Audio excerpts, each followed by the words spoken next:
welcome to the Hypertrophy Odyssey, chapter 267. It is the first day of the week, aka the Kamehameha workout. I am feeling pretty good. I am a little tired, but also, who cares? Anyways, back to the main subject matter for today. The end of video games again. Part 3. Today we will be looking at what is considered after the peak of video games, and I have discussed in the last episode or installment of this series right here of the fact that that was probably when video games peaked, and now we will be looking at the slow decline that happened afterwards, because it has probably happened with the inclusion of many things that have happened to gaming since the PS4, Xbox One, and well, technically Switch, but kind of, but the Switch was a little later than that. But the Switch is weird, so that'll probably be for the next episode, because we'll talk about the future after and why I think it's the end of it.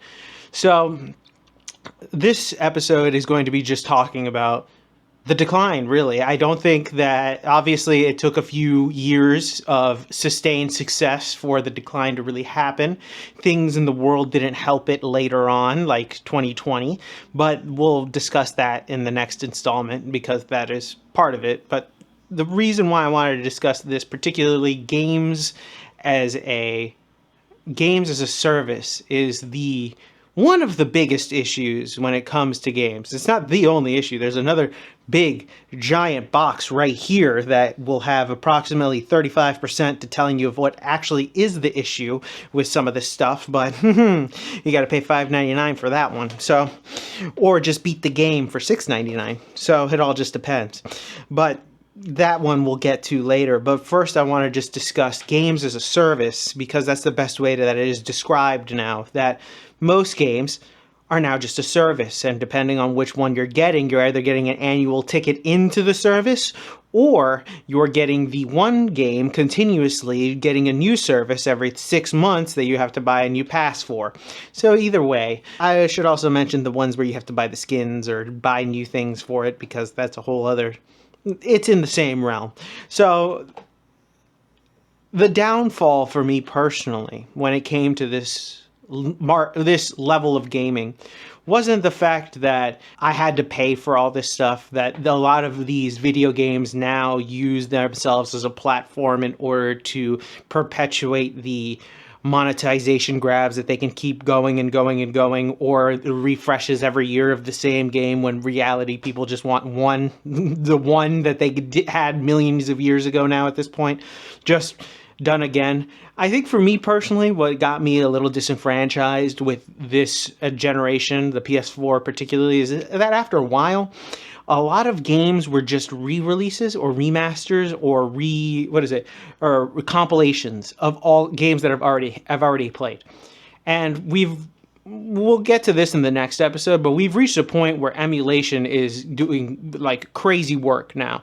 So because of that, these collections and remasters and all of these things have just become in essence a cash grab, really. And it's kind of sad seeing that, but also they also know how to get me because it's the same game I love. So it's an interesting dichotomy. But I do think that one of the major issues now with gaming is that they are reliant on the game itself being a service and them being able to refresh the game over and over again without it ever really being finished, and or just them deciding, we're not going to support it anymore. There's a lot of levels to it, and I will get into more and more of the decline in the next episode, but I would just want to talk about that, plus the entire loot box thing that I alluded to earlier, and DLC as being some of the things that have really made gaming go down a peg or three, really, in my personal book, and I think in a lot of people's books, honestly, because it's just not the same anymore. Playing a game and having it so some level of content is behind a paywall is so disheartening, because there were days when that wasn't the case. All you had to do was play the game and find out what you had to do in order to get behind the hidden things that were cool in the background, the extra levels, the other things that would come up. But it's not the same anymore, unfortunately. And it got them money, but it's like most things when it comes to getting money. They get short-term money, but you destroy the thing that you're the host, really.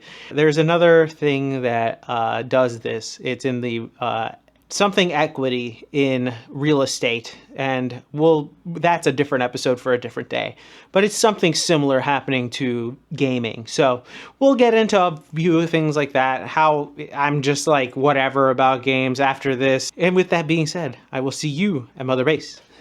All right, so on this day, started with dips, which were pretty good. But anyways, back to the main subject matter at hand here. End of video games, part 3.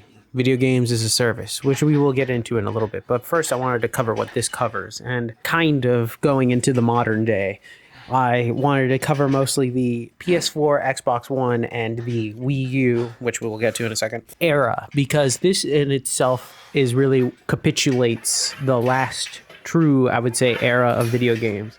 The future is not looking too bright when it comes to things like the Switch 2 and the PS5, which we will get in the next episode, I should say. But for this one, I would like to start with the Wii U being a failure.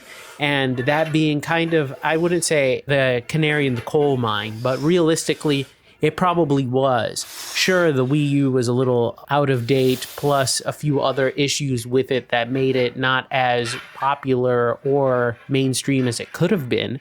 Plus, in writing the name of the Wii kind of ruined it in a way. People who have one love it, but that's not beside the point. It is the point is that I think that was like the first sign of things not going in the direction that we would probably want.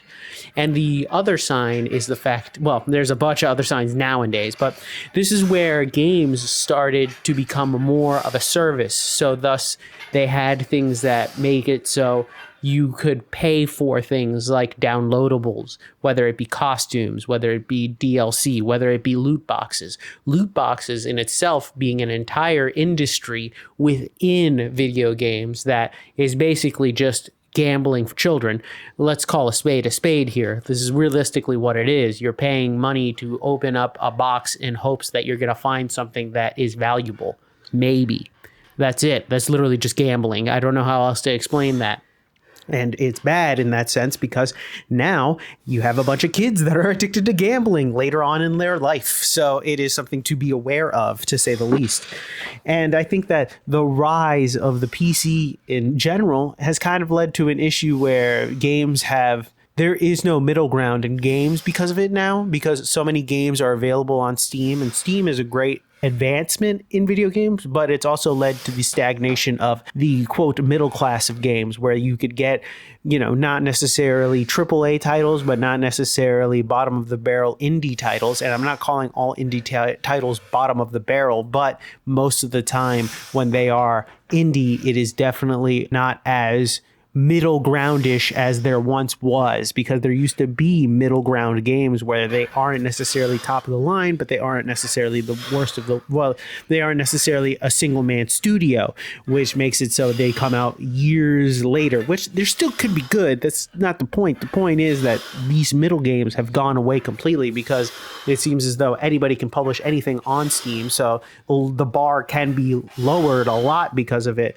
but there seems to be no middle ground, and that's the issue with it. I think a lot of these games now rely on the idea of being either a one-stop shop so you can spend a shit ton of money on them. See your Fortnites, your Maddens, your Call of Duties, your FIFAs, your CS2, all of these things that have loot box or pack opening type of deals, or like in the case of the sports games that I mentioned, that are literally a 1-year license that you're going to spend for 1 year, and that the next year they're going to have to spend another $60+ on this game, and then God knows how many dollars in packs in order to get a decent team, which is insane because that's how most games are nowadays. It's just they're trying to find different things to monetize it and keep it going perpetually forever. Maybe changing a few things here and there, making it so there are seasons now and new costumes for new people and all this other stuff that realistically are there just to appease a certain audience member, but have led to the stagnation of the rest of video gaming now, because now there is no point in making a what is considered a middle title game or even just a expensive AAA game, because you know that one, the support's either going to be gone, or two, you're just going to wait until the Game of the Year edition when they have all of the stuff that you could have paid for $30, and then boom, that's it.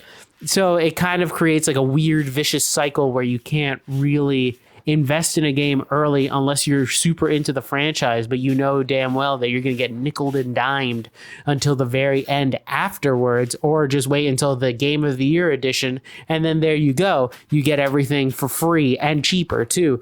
So that made that into a cycle, as well as the proliferation of these loot boxes in games and costumes and all of these downloadable contents to make it so people now just don't give a fuck about doing anything else when it comes to making games. And the middle class of games, and just games now have just become a vehicle for nickeling and diming people as much as humanly possible. Realistically, we don't even own half of the games, and all of the games kind of lose their luster because nobody wants to play them the moment the new one comes out. It's shiny key syndrome, which sucks, because now games that may have been good are now just fallen by the wayside. And if you aren't playing the newest version of it or aren't keeping up with the new skins, you're seen as some type of loser, and or you're just really fucked. And it really sucks if you like single player games, because those are so few and far between now that you just might as well just good luck and just stick to indie games, basically, which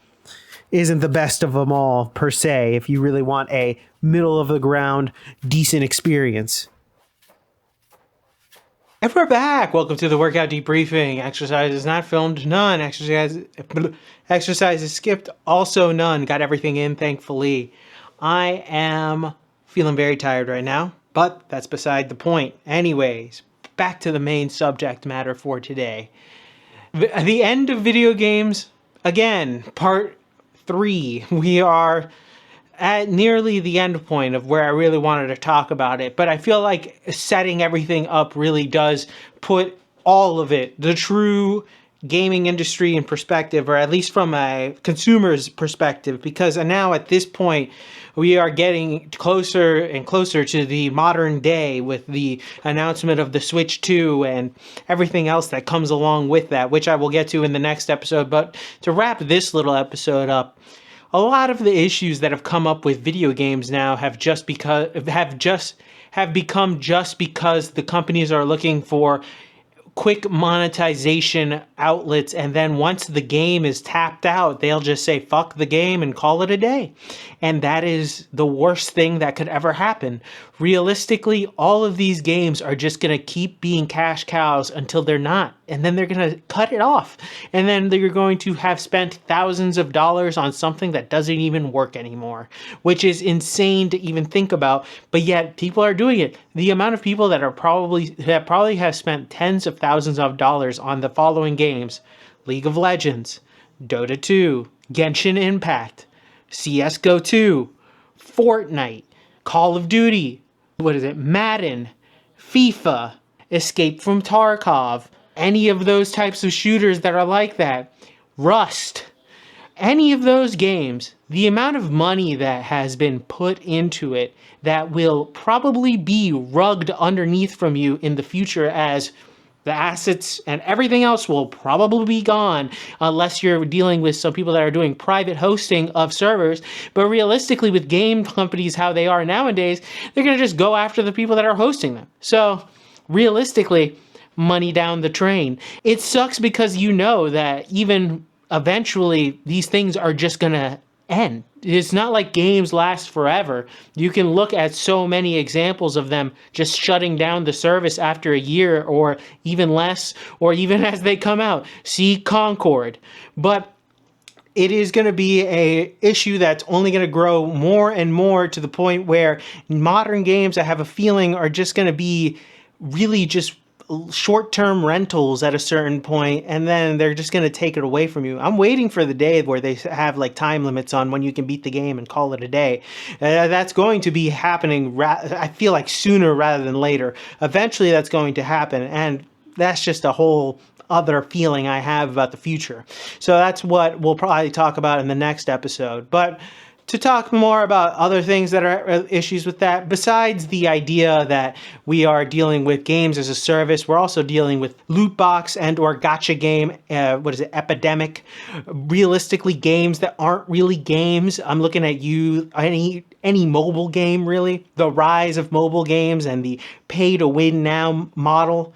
It's very interesting. There are parallels between certain things like paying to win and doing steroids. I mean, I get it. It's obviously a little different because in the end of the day, one's deadly, the other one's not so deadly. But one, at the end of the day, they're kind of weirdly similar in that you can do the shortcut to get to the end, but what type of fun is that? If you've ever actually done it, ever actually like paid $6 to get something else, it really does make the journey a little less fun.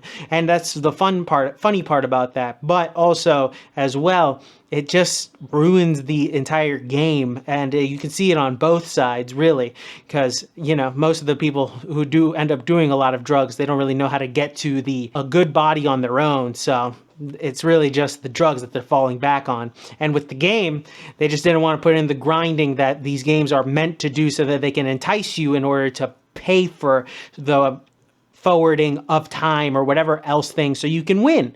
And it just sucks. It really does, because it's just it sucks because now everything is monetized and bastardized from when it once was. A great thing has been now invaded by people that only want the bottom dollar, and it sucks because now, well, the only people that are really sticking around are those who are addicts and those who for some reason never really grew up, and even those people kind of grew up and just kind of went back and started playing emulators, really. So that's that. Emulators and the future will be discussed in the next episode. But with that being said, thank you very much for watching. I really do appreciate it. I will be back on tomorrow with another video.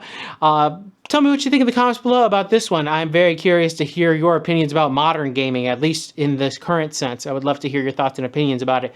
Please like, comment, and subscribe. Please share this video with anybody who may or may not like it. I will be back on tomorrow with a new video. Thanks again for watching. I really do appreciate it. I will see you in the next one. Keep it heavy. Stay safe out there. Stay warm. And I'll see you in the next one. Peace!